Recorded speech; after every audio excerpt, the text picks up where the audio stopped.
Ambati silks Kanchipuram sorry store now in Vijayawada. Exclusive పట్టు saris, సల్వాస్ and lehengas. బంతి బ్యాటుకు తగిలితే వినిపించే ఆ శబ్దం, క్లాస్ షాట్లతో మైదానాన్ని ఊరెత్తించే ఆ నైపుణ్యం, ఇవన్నీ ఒకవైపు అయితే కెరీర్ ఆరంభం నుంచి నేటి వరకు అతను ఎదుర్కొన్న అవమానాలు, కష్టాలు మరొక వైపు.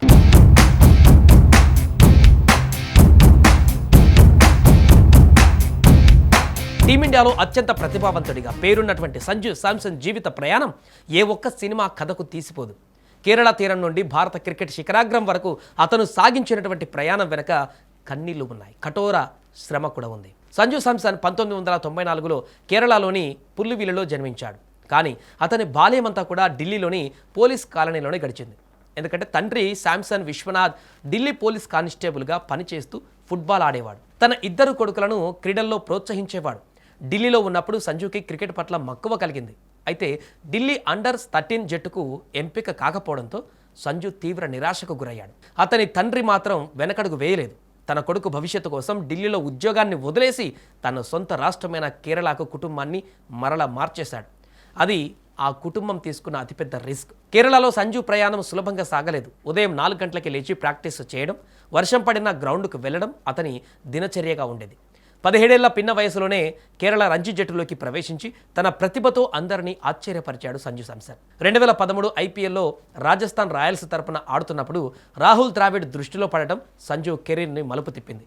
ఆ తర్వాత 2014 అండర్-19 వరల్డ్ కప్లో భారత్ తరపున అత్యధిక పరుగులు చేసిన ఆటగాడిగా సంజు శాంసన్ నిలిచాడు. 2015లో టీమిండియాలోకి అడుగుపెట్టినప్పటికీ సంజు స్థిరంగా జట్టులో చోటు సంపాదించుకోలేకపోయాడు. ఒక మ్యాచ్లో బాగా ఆడితే మరో మ్యాచ్లో విఫలం కావడం అతనిపైన విమర్శలు వచ్చేలా చేశాయి.